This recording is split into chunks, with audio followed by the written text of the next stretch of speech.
Então, a nossa aula de hoje é sobre a avaliação do ombro e também cotovelo e punho, se a gente conseguir fazer tudo na nossa aula de hoje. Vamos tentar vencer todo o conteúdo de membro superior hoje ainda, tá bom? Sei que é bastante conteúdo, mas vamos fazer o possível para a gente avançar. Antes disso, pessoal, lembra o que a gente viu na semana passada? Vimos a avaliação da extremidade superior. Amanda, pode sim, pode, me manda por e-mail, pode me mandar até uma foto, enfim, não tem problema, pessoal. A resenha vocês podem me mandar do jeito que vocês conseguirem, tá? Sem problemas. Até já recebi algumas, inclusive da Jaque e do Marco, se não me engano, já recebi por e-mail, tá? Então vamos lá. Aula anterior. Sim? Ô, prof, rapidinho, o modelo da resenha tá no Não, AVA? não coloquei. Não Daquela coloquei no folha da... APA. Vocês têm um modelo ou querem que eu suba o modelo para vocês? Eu não tenho, se tu quiser Tá. botar, ou se puder fazer direto no caderno normal. Na verdade, tem que ser no modelo, né? Do APA. Eu vou colocar lá para vocês, Ah, tá. tá? Tá bom então, obrigado. Vamos anotar aqui.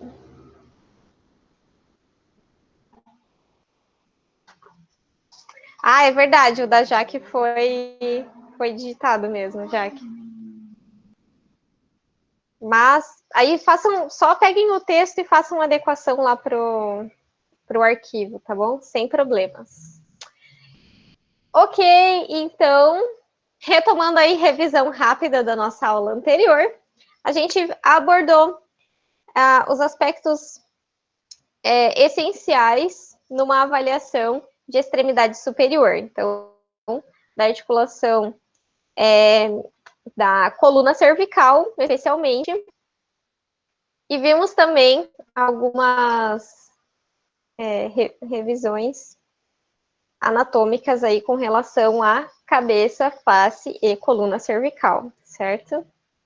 Um problema aqui com os slides, todos ficaram com a logo da Uniavan. Ficou pretinho aqui, mas não tem problema. Muito importante agora, pessoal. Neste site, lá da USP, tem uma série de vídeos que foi desenvolvida pelos alunos de graduação da fisioterapia. Então, tem vários vídeos de vários testes especiais que a gente está abordando. E eu achei bem interessante para vocês terem esse contato mais direto de como que são feitos como são realizados os testes, tá? Então, deixei o link aqui para vocês. Basta clicar, já vai entrar nesta página que vocês estão vendo e tem uma série de vídeos demonstrando como se realizam os testes, tá bom, pessoal? Então, de todos os segmentos, dos que a gente viu, vai ver hoje e dos que a gente vai ver nas próximas aulas, ok? Então, bem legal, quem quiser, tira aí uma meia hora do seu dia para assistir uns vídeos lá e fortalecer aí esse conhecimento da parte mais prática de execução dos testes, certo? E vamos para o nosso incrível, maravilhoso, hipermóvel ombro. Então, vocês lembram? Nossa, escreveu errado. Complexo do ombro, pessoal. Faltou revisar esse slide aqui, hein? Vocês lembram lá da parte da anatomia, da biomecânica, que o ombro é uma das articulações mais móveis que a gente tem no nosso corpo. Se comparar o símbolo móvel da articulação do ombro, quando comparado com o do membro inferior, que no caso é o quadril, existe uma característica de mobilidade extremamente alta. E isso faz com que, nesta articulação do ombro, tenha uma estabilidade mais vulnerável. Por quê? Porque o encaixe ósseo dessa articulação, ele é menor, e a estabilidade ela é dada por tecidos moles, então por ligamentos, cápsula articular e tendão muscular. Por isso, né, então isso vale para todas as articulações. Quanto mais se movimenta e quanto maior a amplitude desses movimentos, maior é a chance dessa articulação estar envolvida com lesão, tá? Então, quanto maior a mobilidade, maior é a probabilidade de gerar uma lesão tecidual nesta articulação, certo? Função primária do ombro e, na verdade, de todas as articulações de membro superior é posicionar a mão no espaço.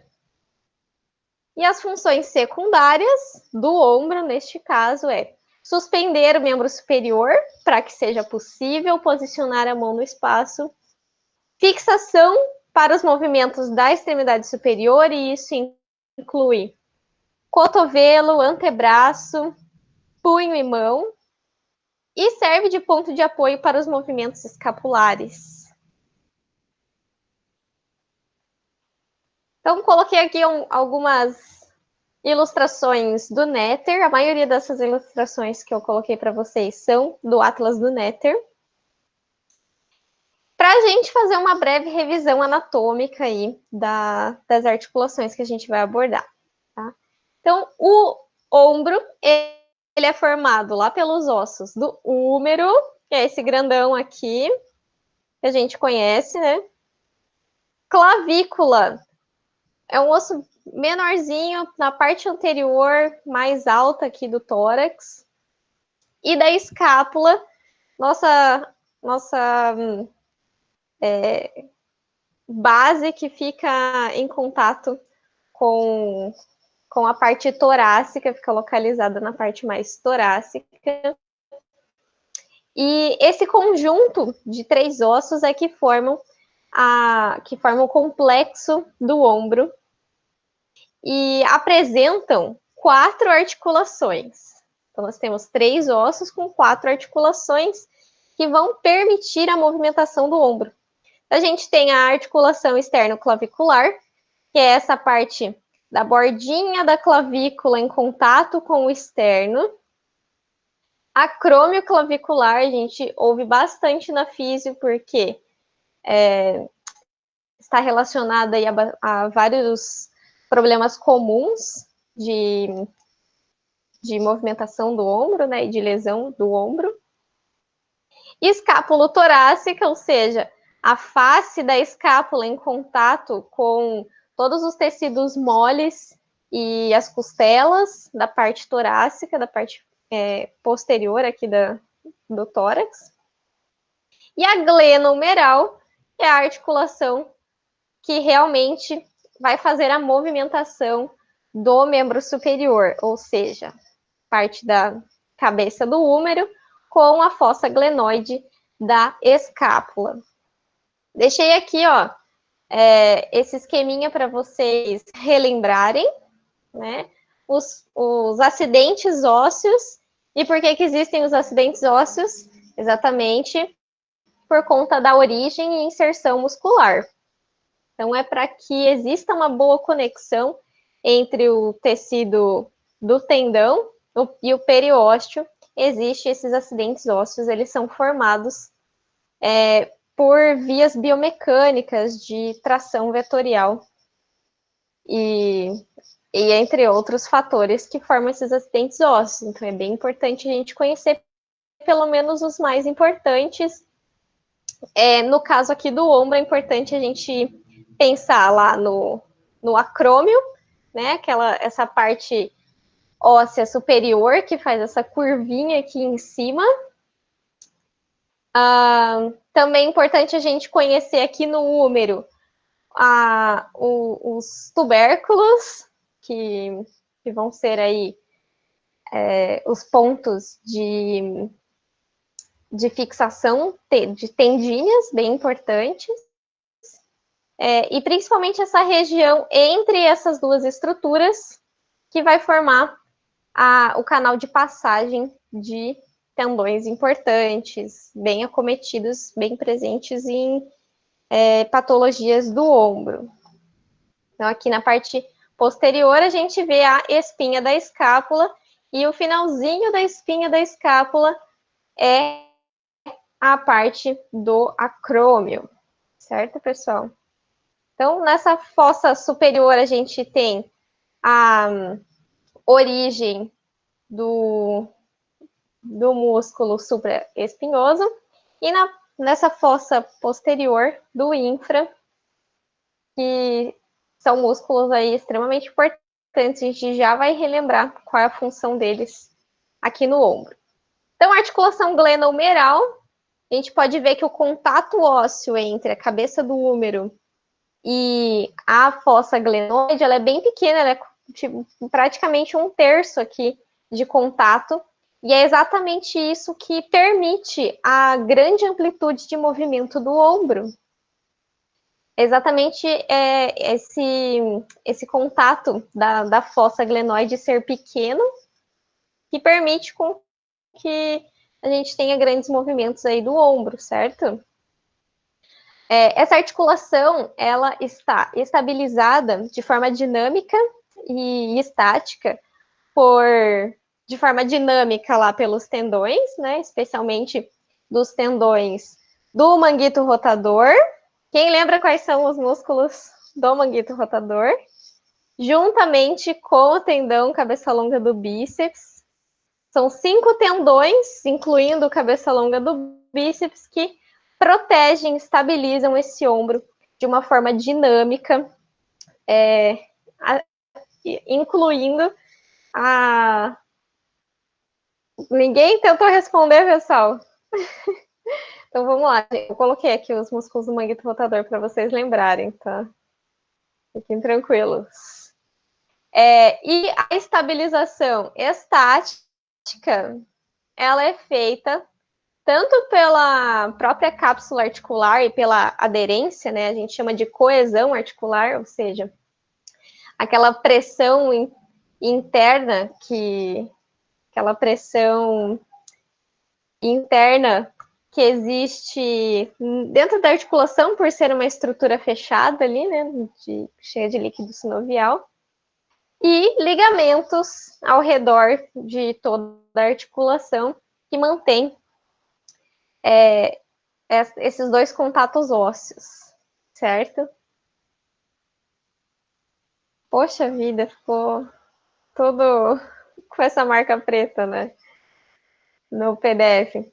Enfim, o que eu falei anteriormente? O espaço subacromial, que é uma estrutura importante para a gente relembrar, né? Então, o espaço entre a superfície da cabeça do húmero e os seus tubérculos e o acrômio na parte superior. Dentro deste arco, desse espaço, que tem aproximadamente 10 milímetros, então, dependendo de cada indivíduo, obviamente, mas em média ele tem um espaço de 10 milímetros quando o indivíduo está posicionado com o seu ombro em adução, né, com o ombro relaxado ao lado do tronco. E por este espaço de 10 milímetros passam várias estruturas, incluindo o tendão cabeça longa do bíceps braquial, o tendão do supraespinhoso. Então, esses dois tendões, pela sua localização anatômica, por passar por essa estrutura abaixo do acrômio, né? Então, pelo trajeto do seu tendão a acontecer dentro do espaço subacromial, é que esses dois tendões vão estar extremamente envolvidos com lesões relacionadas à movimentação do ombro. E também neste espaço a gente encontra a bursa subacromial e subdeltoide, que são, na verdade, aquelas estruturas que existem exatamente para tentar diminuir o atrito e diminuir o espaço de desgaste, né, entre osso e tecido mole, certo? Então, quando a gente pensa em lesão do ombro, já tem que acionar essas 4 estruturas. Tendão cabeça longa do bíceps, tendão do supraespinhoso, bursa subacromial e subdeltoide podem estar intimamente relacionadas ou envolvidas no processo de lesão do ombro. Movimentos acima de 90 graus de elevação do ombro, então tanto na flexão quanto na abdução do ombro acima de 90 graus, especialmente com rotação interna ou externa do ombro, gera um atrito entre o tendão do supra e o acrômio, e isso ao longo do tempo gera desgaste, o atrito vai gerando desgaste e pode ir rompendo lentamente, fibra por fibra, até que isso vire um processo mais importante. Articulação acromioclavicular, vamos passar mais rapidamente. Formada ali entre a face mais externa da clavícula e a porção articular do acrômio. A articulação externo-clavicular, né, que a gente já viu, formada pela conexão entre a face mais medial da clavícula e a superfície do externo. Importante ressaltar que nesta articulação existe um disco, um menisco,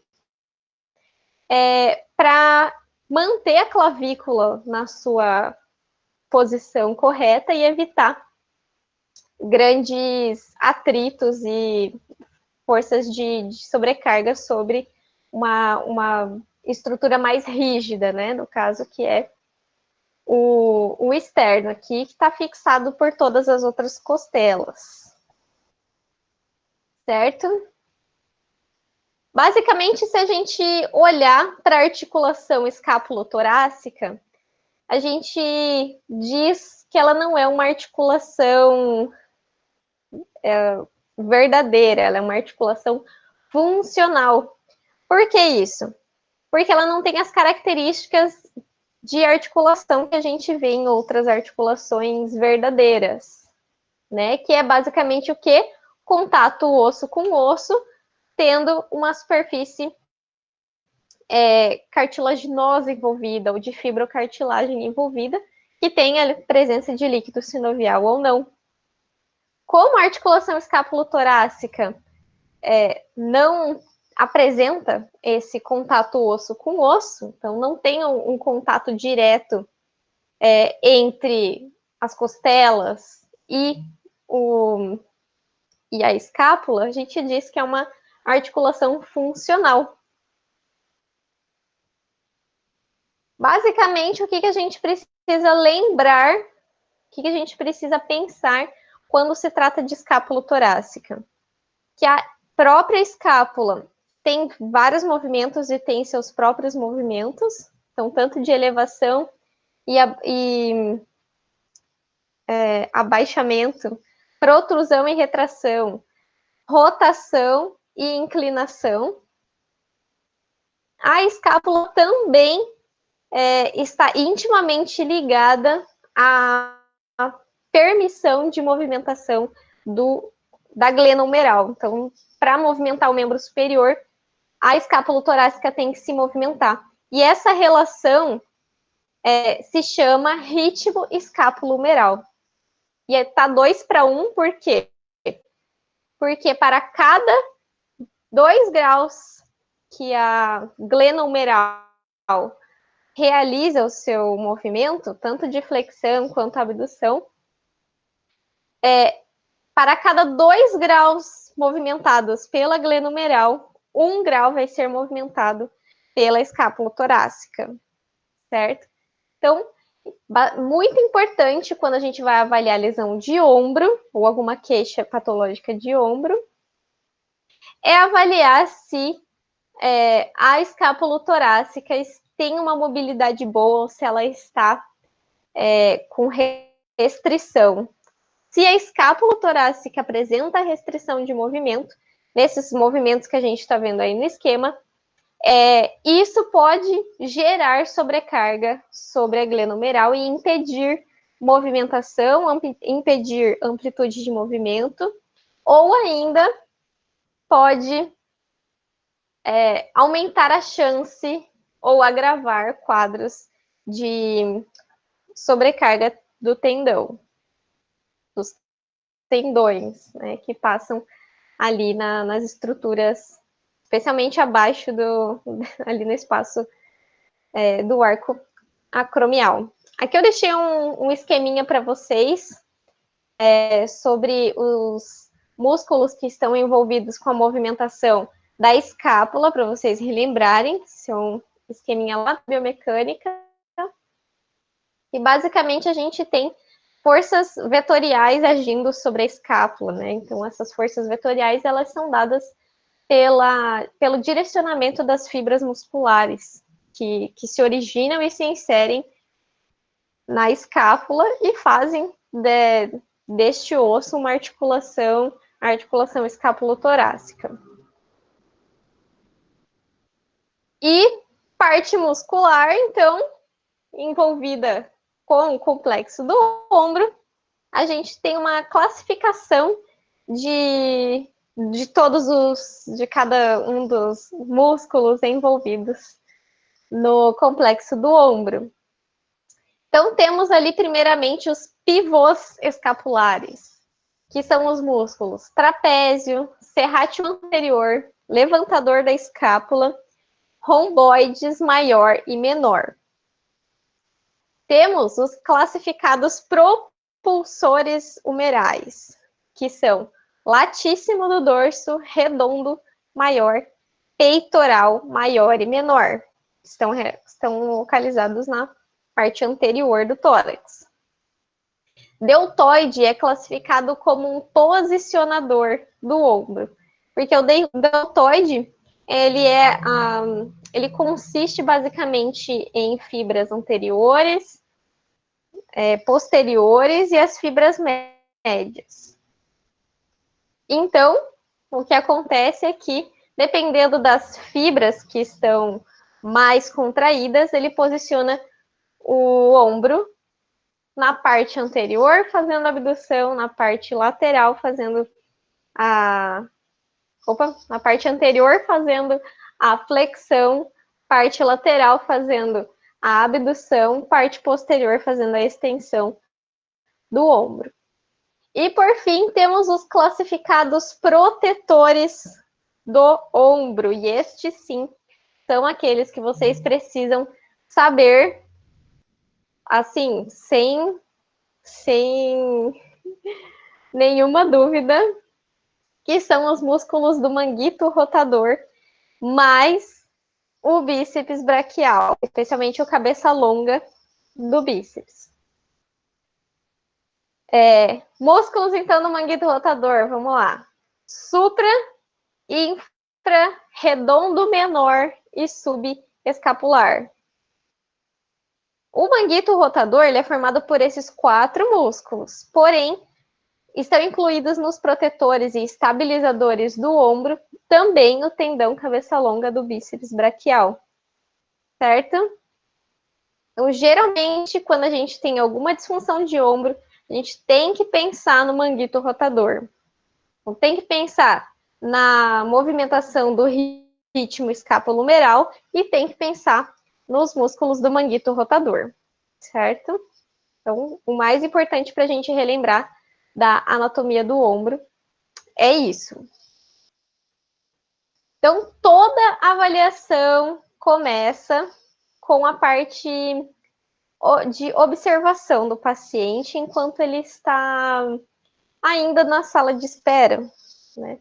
Então, para todas as articulações, para todos os segmentos que a gente for avaliar, independente de qual seja a queixa principal desse indivíduo e o motivo que motivou ele a buscar a fisioterapia, é importante com que o examinador, o fisioterapeuta, perceba, observe como que esse paciente está num ambiente mais seguro, que seria o ambiente da sala de espera, antes dele ser avaliado, né? Então, o que a gente tem que avaliar na observação inicial, no primeiro momento que a gente enxergou o nosso indivíduo? Verificar como que está posicionado esse membro superior como um todo. O braço está relaxado, ele está segurando, protegendo esse ombro, está segurando porque está doendo. Ele apresenta uma expressão facial de dor, de sofrimento, ou não, está tranquilão e sem dor, não está exibindo nenhuma feição de problemas. Por aí a gente já consegue verificar se... já consegue direcionar quais são os nossos olhares principais durante a avaliação. Quando esse indivíduo é chamado para o consultório para fazer a avaliação, vamos avaliar a postura, se a cabeça está linear, ou se ele está contraindo no sentido a favor do ombro lesionado, se apresenta aí uma cifose protetiva, ou uma adução horizontal do ombro, se ele está de tipóia, tem que observar esse tipo de coisa. E na deambulação, verificar se ele está protegendo o braço, ou se este indivíduo tem o balanço dos membros, né?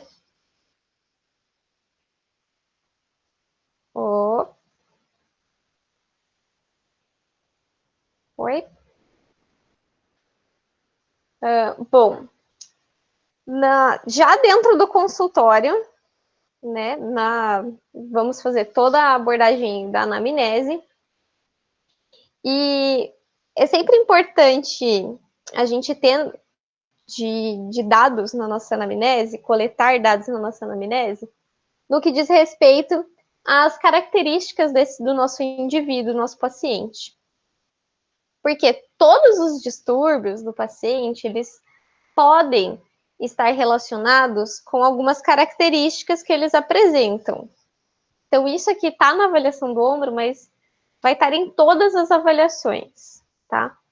Sempre tentar correlacionar com idade, sexo, tipo corporal, postura, tanto a estática quanto a dinâmica, e isso tem que ser pensado não só na postura que a gente visualiza no indivíduo enquanto ele veio para a fisioterapia, mas também tentar investigar as posturas que esse indivíduo adota no seu trabalho, nas suas atividades de vida diária, se pratica algum esporte, e isso também é importante não só para a postura, mas também para as atividades, as demandas e sobrecargas articulares e musculares.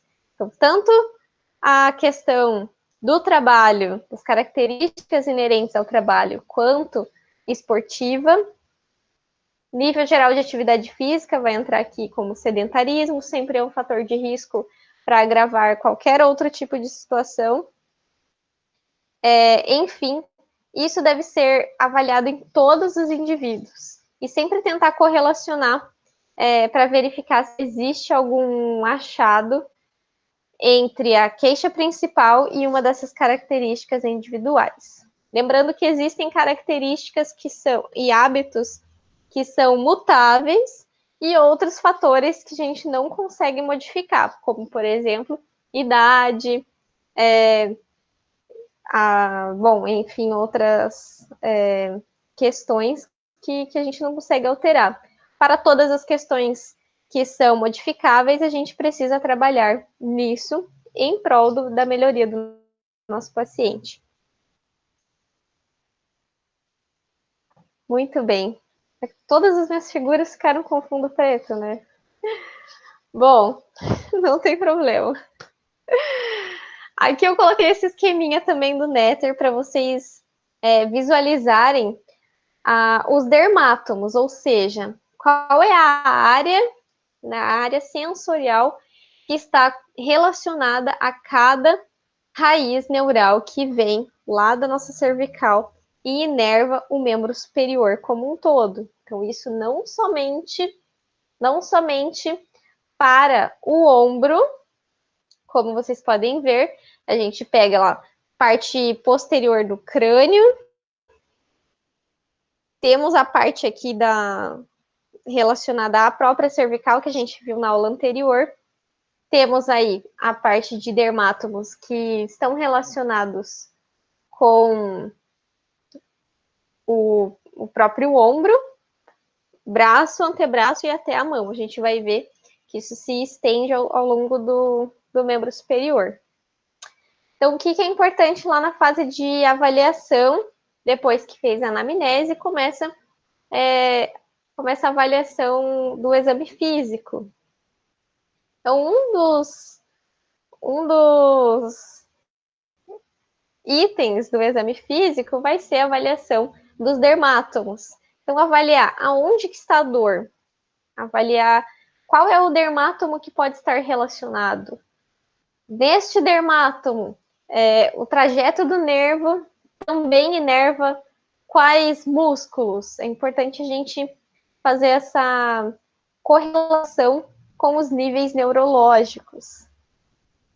Outra questão, a ATM e o cotovelo, então, articulações próximas, tanto a cervical pode estar intimamente ligada às patologias do ombro, e a recíproca é verdadeira, então patologias do ombro também podem ter acometimentos sobre a cervical, assim como disfunções lá da TM ou problemas com outras articulações como o cotovelo, pode gerar dor referida no ombro. Além de outros órgãos, como coração, por exemplo, pode gerar também dor no ombro. Então, na nossa anamnese, o que a gente vai investigar? Sobre a queixa principal, qual que é a natureza e a localização desta queixa? Há quanto tempo isso acontece e qual é a intensidade? Se começou de uma forma mais branda e foi evoluindo até se tornar insuportável, ou se começou através de um trauma, foi extremamente doloroso e agora já está amenizando. Esse tipo de abordagem, a qualidade da queixa, ela vai nos dizer se esse processo é um processo agudo que está melhorando, que é o segundo caso que eu citei, ou se é um acometimento crônico que está se agravando ao longo do tempo. Sobre a qualidade da dor, precisamos determinar se essa dor é de origem de tecidos moles, se é de origem tendínea, muscular, ligamentar, de outros componentes articulares, ou se tem uma relação neural. Também é importante avaliar a posição do sono deste indivíduo. Se dorme sobre o ombro, se o incômodo do ombro faz com que esse indivíduo não tenha uma qualidade do sono, se essa dor faz ele acordar durante a noite. Sobre as limitações funcionais, e isso é importante que a gente deixe o paciente citar quais são as limitações dele. Toda vez que a gente reforça algum achado, às vezes o indivíduo ele se leva pelo que o terapeuta falou, pelo fisioterapeuta falou, e diz que sim, tudo acontece com ele. Mas se a gente tentar minimizar esse viés, a gente permite com que o indivíduo cite quais são as limitações que ele apresenta. O que principalmente você deixou de fazer por conta dessa queixa? Eu deixei de pentear o cabelo, ou eu tenho muita dificuldade para remover a blusa, especialmente quando a gente vai vestir com a extensão e rotação interna do ombro. Essa é uma queixa bem comum. E alcançar objetos acima da altura do ombro, ou seja, passou de 90 graus, a gente já sabe que é um mecanismo de lesão do tendão lá que passa no espaço subacromial. Também, como a gente já falou anteriormente, investigar o tipo de profissão e o tipo de atividade física que esse indivíduo pratica e verificar se existiu algum mecanismo de lesão traumática ou se é microlesão ao longo do tempo, gerando desgaste e rompimento de fibras. Na inspeção. Então, qual a diferença entre a observação e a inspeção? Basicamente, a observação é aquela reparada por cima. Você visualiza sem estar avaliando criteriosamente esse indivíduo. É uma observação visual também. Já na inspeção, é uma avaliação mais criteriosa, e é onde o indivíduo sabe que está sendo avaliado também. E isso pode gerar uma duplicidade de respostas, né? Então, muitas vezes, quando a gente tem um indivíduo que, por exemplo, quer se manter afastado do trabalho, e lá da sala de espera ele aparenta que está tudo certo, tudo bem, e durante a avaliação sente muita dor e tem muita queixa, pode ser um sinal aí de que esse indivíduo quer se manter no afastamento, né? E isso é bem comum, não só com trabalhadores, mas com atletas também, em grandes equipes de treinamento. Então, primeira coisa que a gente vai avaliar na inspeção, movimentos ativos. Então, por exemplo, quando você pede para esse indivíduo tirar o casaco ou a camiseta, ele faz isso de uma forma normal, natural, ou ele sente dor, sente uma apreensão, faz de uma forma mais lenta. Já é o primeiro aspecto a ser observado. Na inspeção, a gente também vai avaliar presença de alguma estrutura na pele, por exemplo, alguma laceração, algum machucado, algum ferimento. E a gente vai avaliar também a altura do ombro, se ela está linear, tanto na vista frontal, na vista anterior, posterior, e fazer a comparação de simetria. O que tem que ser simétrico? A clavícula, e aqui a clavícula tem algo bem interessante, que é acidentes, traumas que acontecem com as crianças, e a clavícula tem essa característica de, quando jovem, ela dificilmente fratura, só se tiver um trauma muito importante diretamente sobre ela. Mas a clavícula, ela apresenta aquele aspecto de fratura em galho verde. Então, ela até dá aquela entortada, mas não quebra efetivamente lá na criança. E aí, quando adulto, é possível visualizar uma diferença na simetria da clavícula. Porção deltoide também pode apresentar diferença de simetria, mas aí pode ser por hipertrofia do membro dominante, por exemplo. Então, a gente tem aí uma diferença de volume muscular, ou por deslocamento, como acontece nas luxações e subluxações da glenomeral. Já com relação à simetria da escápula, a gente pode identificar algumas outras características importantes da coluna e da escápula também. Então, a escápula simétrica, a gente pode encontrar a escápula alada, que é quando o bordo medial da escápula ele é mais afastado de todas as costelas e de todos os tecidos. E isso geralmente está ligado com uma fraqueza do serrátil anterior. Então, podemos trabalhar isso. Deformidade de Sprengel, que a gente já viu na aula anterior, sobre cervical, né? Que é o posicionamento assimétrico e nas alturas das escápulas. E podemos ainda identificar desvios da coluna, como escoliose. E ainda, como eu falei já anteriormente, a gente pode ter uma hipertrofia do lado dominante, dependendo da profissão que esse indivíduo realiza, por exemplo. Da coluna torácica, é importante a gente avaliar a presença de retificação ou hipercifose. Então, geralmente é mais visível na vista lateral, né? Tanto a retificação quanto a hipercifose da torácica.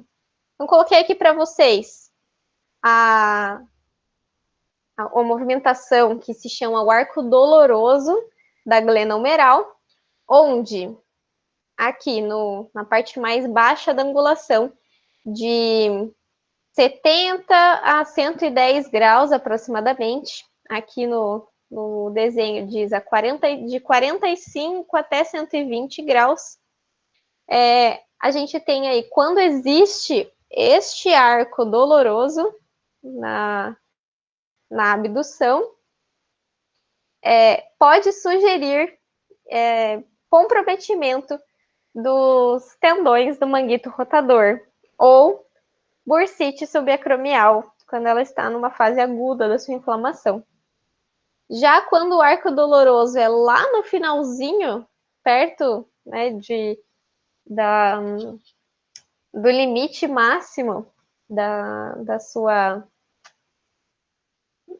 abdução, pode indicar o envolvimento da articulação acromioclavicular nas lesões do ombro. Então, por isso, a gente avalia lá a movimentação ativa e tenta identificar. Dói se tá parado? Não, dói quando eu faço este movimento. E aí a gente já precisa estar atentos ao arco de movimento doloroso da glenomeral. Outros tipos de testes ainda que envolvem movimentos ativos são as provas funcionais. Se esse indivíduo consegue tocar em outras partes do corpo de uma forma mais simétrica ou o mais próximo possível do membro contralateral não afetado. E aí a gente tem essa classificação aqui. Consegue realizar sem dor, consegue realizar com dor ou dificuldade, ou não consegue realizar.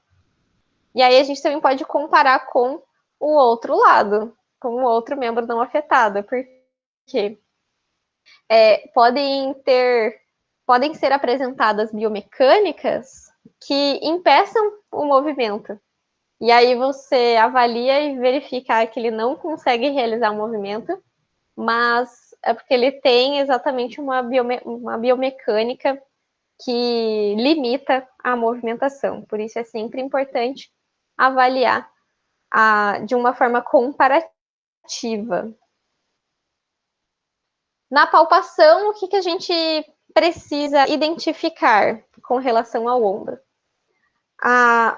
Todos os relevos articulares que a gente consiga palpar, toda a parte de músculos e tendões. Então, na articulação externo-clavicular, na externo-clavicular, a gente pode palpar essa articulação. É uma articulação que é bem superficial, então é possível palpar ali a superfície óssea e identificar a presença de dor ou de mobilidade anormal.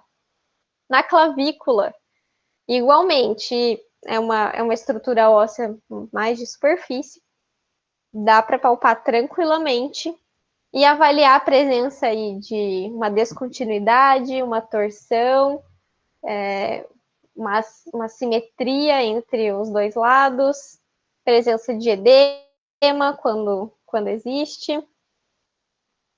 Na articulação acromioclavicular, também são estruturas mais superficiais, é possível palpar presença de edema, mobilidade anormal, e é possível identificar, fazer essa palpação junto com o movimento ativo, para identificar possíveis bloqueios de movimento ou ainda crepitação ou outros sinais articulares. Na região posterior do ombro, região lá de supra e infra, é importante verificar a consistência do tecido muscular, se tem ali pontos gatilho, se tem presença de outros tipos de contratura. E ainda é possível posicionar o nosso ombro de uma forma a expor a bursa subacromial. E geralmente, quando palpável e dolorosa, é sinal de que está numa inflamação, uma fase aguda de inflamação. Então, eu coloquei aqui para vocês, ó, crepitação sentida ou ouvida no movimento pode indicar atrito dentro da articulação ao qual está sendo avaliado.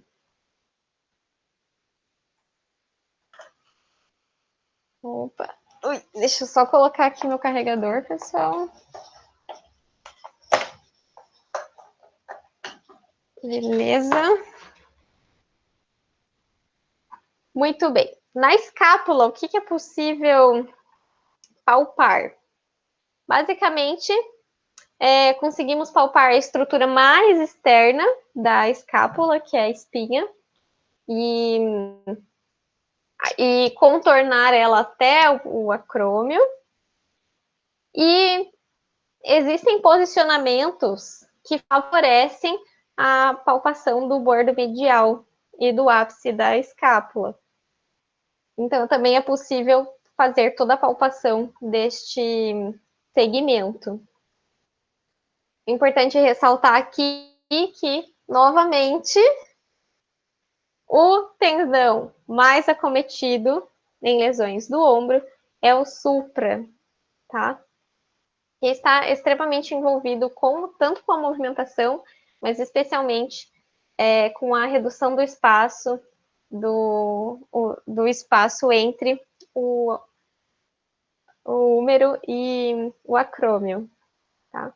E as bursas que a gente já viu, então, posicionando o ombro em extensão, a gente consegue expor a bursa e fazer a palpação na parte anterior do ombro.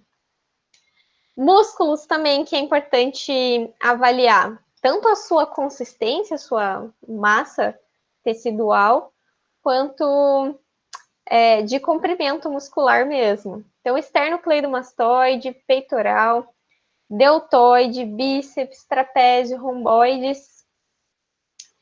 Eu coloquei aqui para vocês que os romboides, para a gente conseguir avaliar, para a gente conseguir palpar o romboide, é necessário colocar o nosso membro superior lá em rotação externa e extensão e empurrar o membro superior ali contra as costas. Isso vai fazer com que se exponha a face do músculo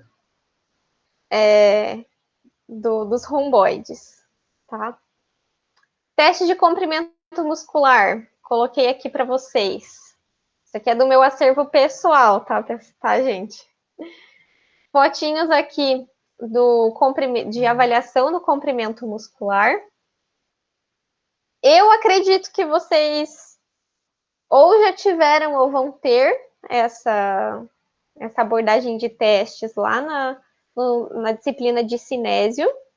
Podem confirmar aí para mim se já tiveram ou estão em processos de aprender. Mas eu coloquei aqui para vocês terem, pelo menos, né, no material de vocês, como que são feitos os testes de comprimento muscular. Então, para membro superior, a gente tem esses 6 testes, principalmente, de comprimento muscular. Primeira fotinho aqui em cima. Vamos lá, ó. Primeira fotinho, a gente tem o comprimento muscular do peitoral menor, que vai ser avaliado pela distância do acrômio até a maca. Importante aqui é você padronizar aonde, de que forma será feita a incidência desses dois eixos, né? Se vai ser feito com um goniômetro e uma régua, se vai ser feito com um goniômetro e um nivelador a laser, tem que ser da mesma forma. O que pode acontecer é um ombro estar mal posicionado e isso dá um viés de avaliação. Comprimento muscular das fibras do peitoral maior, fibras superiores e fibras inferiores. Do grande dorsal, a gente tem avaliação tanto dos pontos de origem quanto de inserção. Então, a gente vai avaliar posicionamento, se o braço encosta lá na maca e se a lombar está bem posicionada quando estendido o membro inferior. Então, quando a gente estende o joelho, verifica se a lombar não sobe. E isso indica que a gente tem você pode mensurar ali o espaço entre a superfície da maca e a lombar do seu indivíduo para verificar qual é a distância, né, que esse encurtamento está causando, além das rotações medial e lateral, ou seja, a rotação interna e externa do ombro, que vai ser avaliada pela distância do ponto que você determinar, ponto articular, que você determinar para avaliar a distância da maca. Testes de mobilidade. Então, temos o teste de Apley. Eu coloquei aqui no início, mas ele está lá nos testes especiais também, que basicamente consiste em alcançar o centro das costas, né? Tentar alcançar a escápula com o seu membro, com a sua mão lá atrás da escápula. Tanto com rotação externa e abdução, então levando o ombro lá para cima e encostando a mão lá para trás. Este geralmente é um movimento mais amplo do que a rotação interna com adução horizontal, que é um movimento já mais restrito.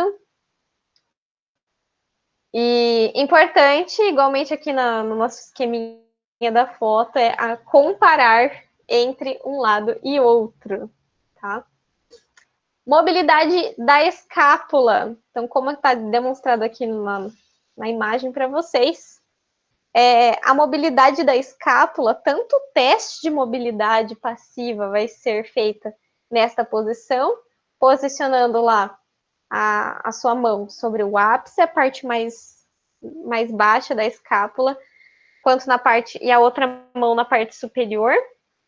Então, vai encaixar as mãos sobre as preeminências ósseas da escápula, vai avaliar a mobilidade lateral, antero-superior e de rotação.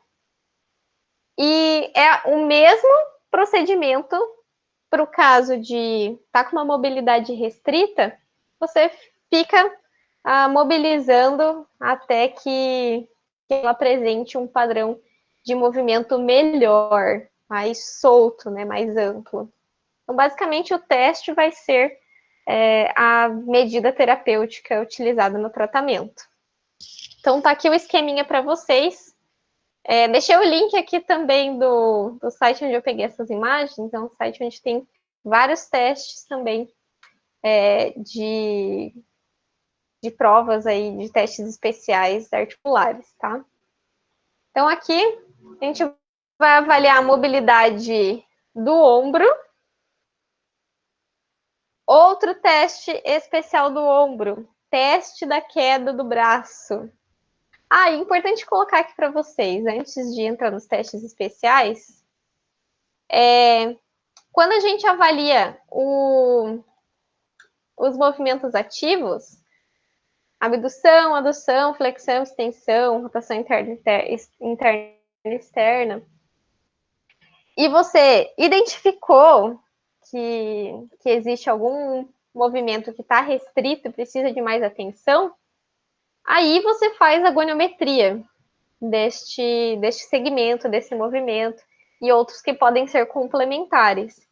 Isso vale também para o teste de força.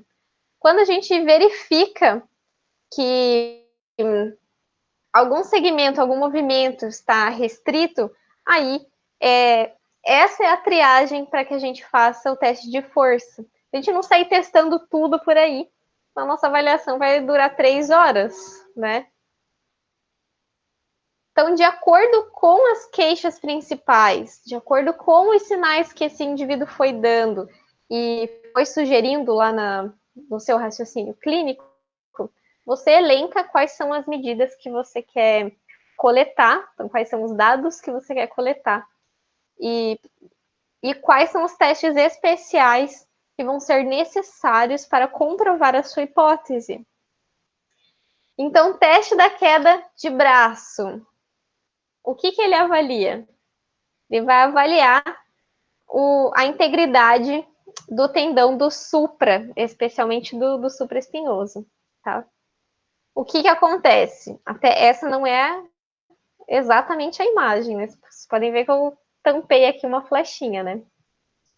Mas, no teste da queda do braço, o terapeuta posiciona passivamente o ombro desse indivíduo a 90 graus de abdução, com o cotovelo estendido, palma da mão para baixo. Então, foi levado a essa posição passivamente pelo terapeuta. E o que a gente solicita para o paciente? Que ele desça, faça a adução até chegar do lado do corpo, de uma forma lenta e progressiva, e que não deixe o ombro cair, não deixe o braço cair, que ele consiga sustentar até voltar para a posição de relaxamento. Se em algum ponto do arco de movimento esse indivíduo não conseguir sustentar o membro e não retornar de forma gradual, isso é um indicativo positivo de que existe comprometimento ou ruptura do tendão do supra, tá? Então, esse é o teste da queda de braço. Teste do supraespinhoso, também. Mesma posição, porém agora é um teste resistido. Percebam a diferença. Esse aqui, a gente testa uma contração excêntrica a favor da gravidade, tá? Então, esse teste da queda de braço é um teste onde a única ação que vai estar agindo sobre o membro desse indivíduo é a ação da gravidade. E a contração que a gente está testando é uma contração excêntrica. Neste teste do supraespinhoso, é um teste ativo contra-resistido. Porque na mesma posição de abdução do ombro a 90 graus ou flexão do ombro a 90 graus, esse indivíduo ele vai resistir ao movimento desempenhado pelo terapeuta. certo? Então, o terapeuta não pode deixar esse indivíduo vencer o movimento acima de 90 graus. Quando que esse teste é positivo?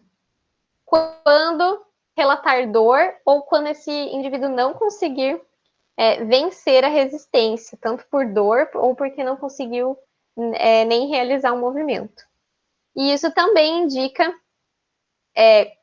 quando testado em abdução, indica comprometimento do tendão do supra, quando testado em flexão, indica comprometimento do tendão do cabeça longa do bíceps.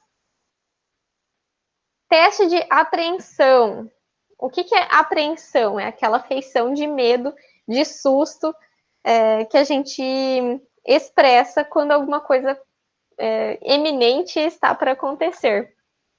Então, o paciente lá deitado em decúbito dorsal, o ombro vai estar abduzido a 90 graus e o terapeuta vai fazer a rotação externa só neste movimento, se já houver uma reação de proteção, uma reação protetiva desse indivíduo, já é teste positivo, mas existem casos que o paciente não está tão apreensivo assim, você consegue posicionar numa rotação externa máxima e o avaliador vai aplicar uma força para aumentar a amplitude da rotação externa. Neste momento, se existe uma reação protetiva, isso também é um sinal positivo. Então, o sinal positivo é se não consegue fazer a rotação externa ou se ao executar o teste de rotação, esse indivíduo apresenta a reação protetiva e a expressão de apreensão. Isso pode indicar, na verdade, instabilidade anterior, cinesiofobia, que é o medo do movimento relacionado à rotação externa do ombro. Próximo teste, Yergason. Este teste é também um teste contrarresistido. Como que ele acontece? Então, o cotovelo a 90 graus, tá? Cotovelo a 90 graus. E o punho vai estar em pronação. Pode começar neutro também. O ideal é que comece em pronação. Ou seja, palma da mão para baixo. O avaliador vai com uma mão palpar o tendão do bíceps lá na face anterior do ombro. Como que a gente acha o tendão do bíceps? Primeiramente, você posiciona a mão sobre a face anterior do ombro e vai pedir uma flexão isométrica ou com uma angulação pequena, mas com bastante contração, bastante força de contração do bíceps para fazer um movimento de flexão do cotovelo. Desta forma, quando a gente faz esse teste isométrico, a gente consegue sentir saltar assim a tensão do tendão do bíceps. Então é assim que você identifica. Mantém posicionado e vai fazer a resistência contra o movimento de supinação e rotação externa. Isso é o teste de Yergason. O que pode indicar? Sim.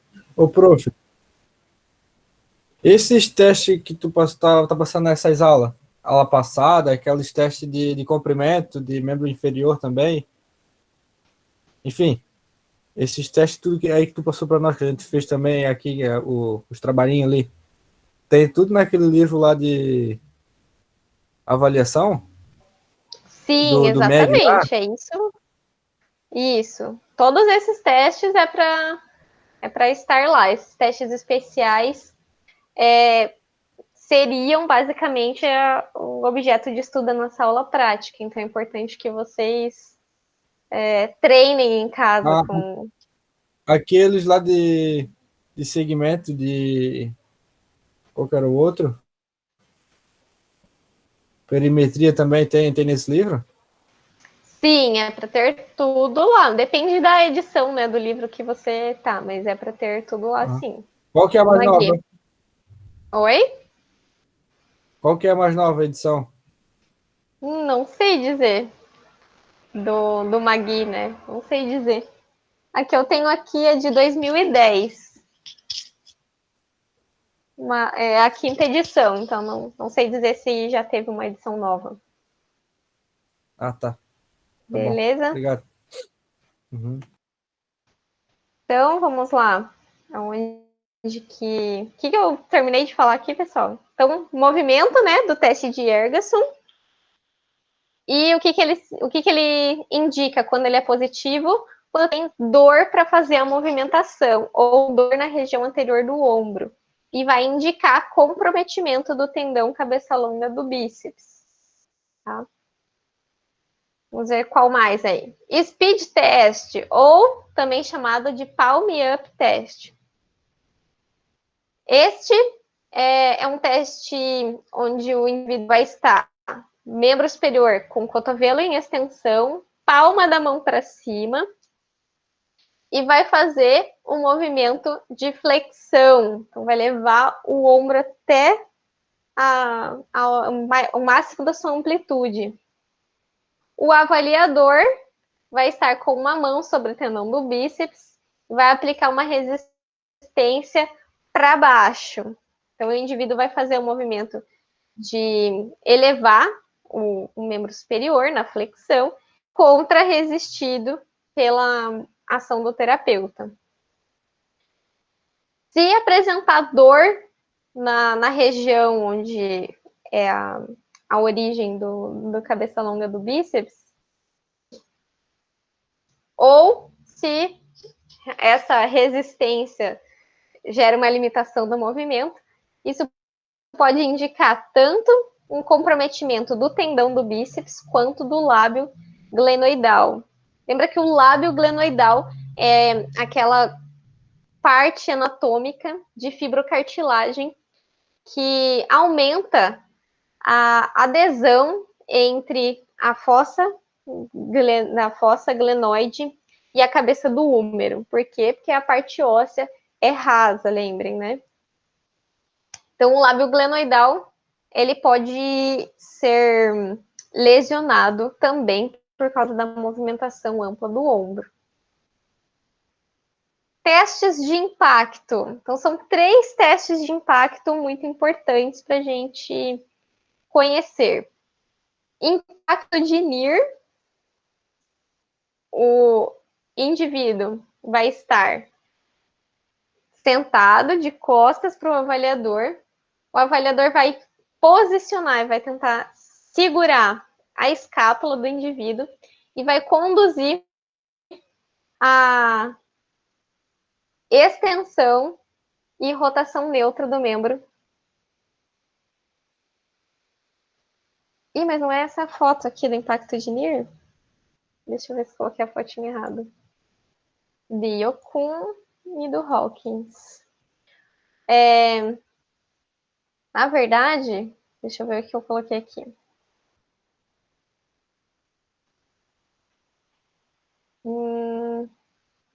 Talvez eu coloquei o textinho errado para vocês. Agora no intervalo eu já confiro ali no livro, tá?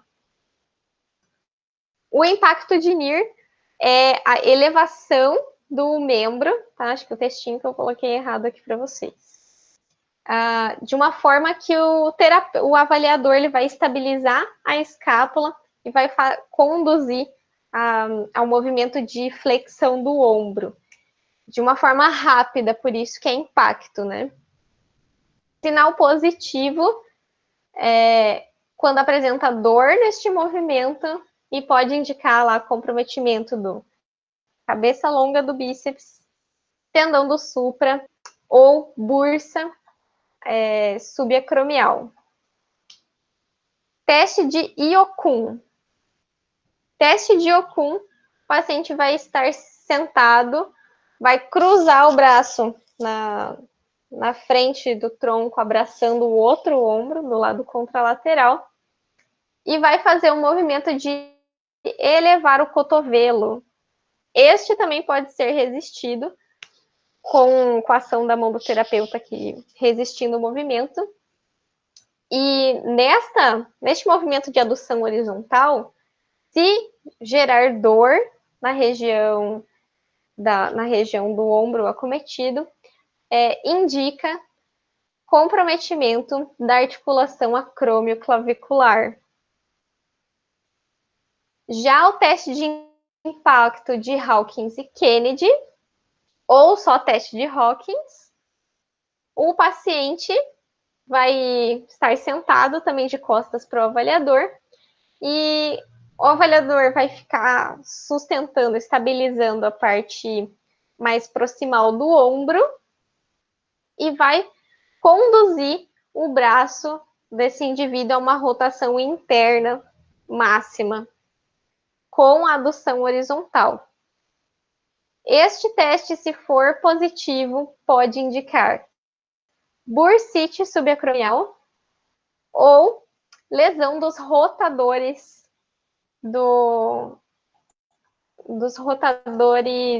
externos do ombro.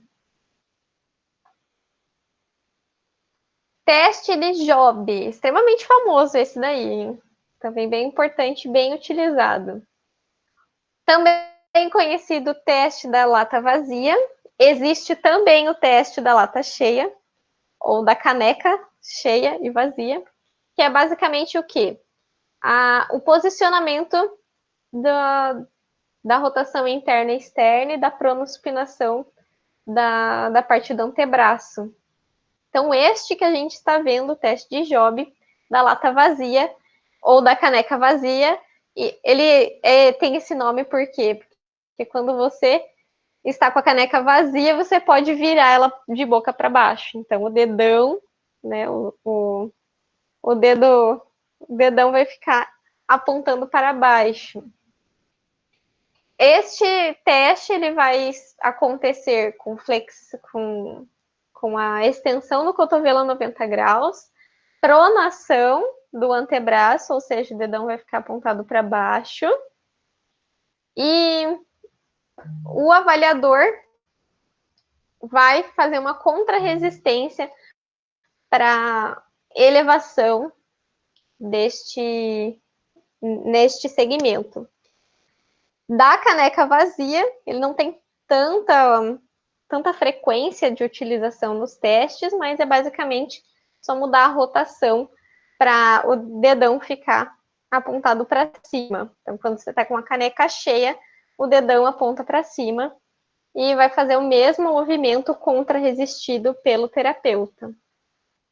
Então, o mais utilizado é com a rotação interna, porque a rotação interna do húmero vai aumentar a área de contato entre o tubérculo maior do húmero e o espaço do acrômio.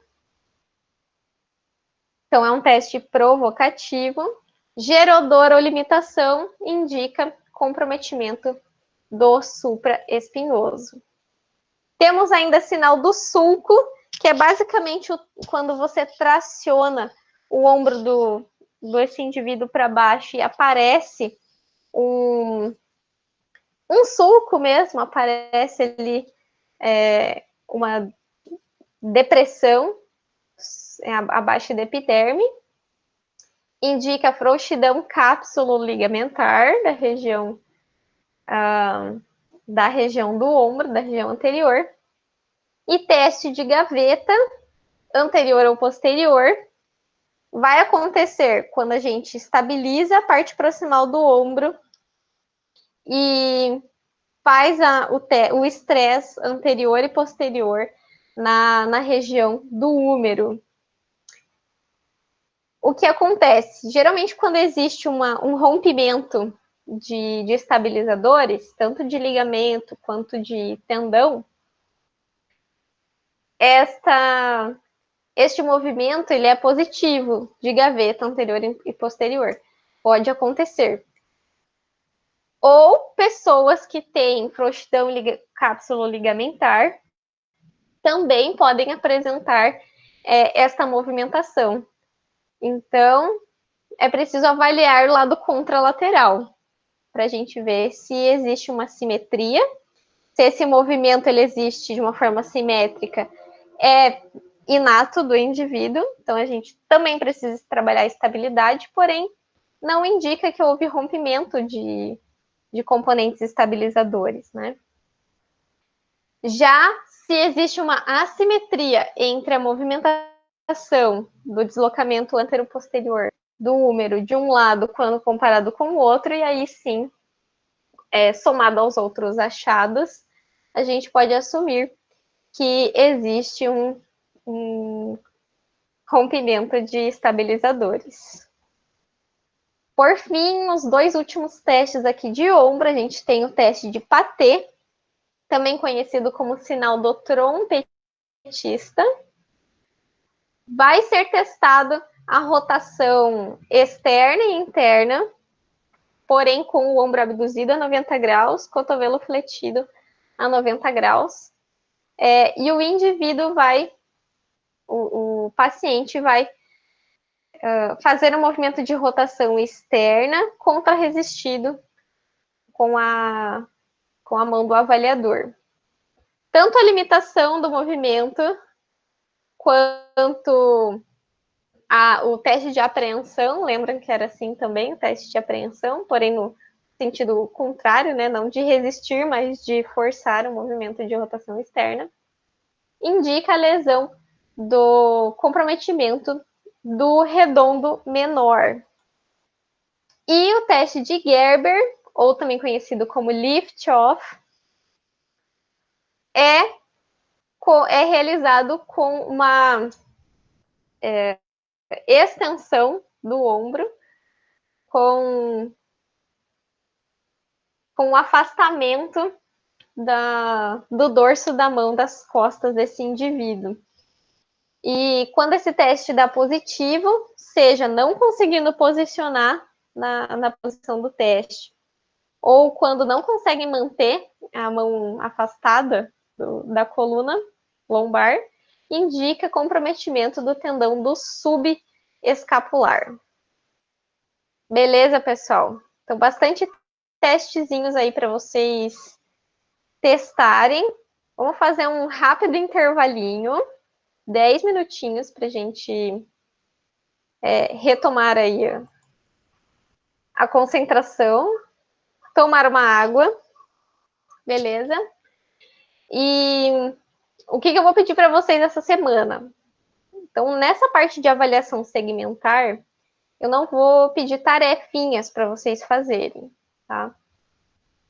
Mas é preciso que vocês tentem fazer os testes em casa. Então, tanto da cervical, do ombro, do cotovelo, que a gente vai ver hoje também. Tentem aplicar em algum voluntário de vocês aí em casa, tentem repassar quais são os testes, tá? Para vocês irem treinando em casa e não ficar somente com esse conteúdo teórico, beleza? Então, pausa para tomar uma aguinha e a gente retorna daqui 10 minutos, 8h35, beleza?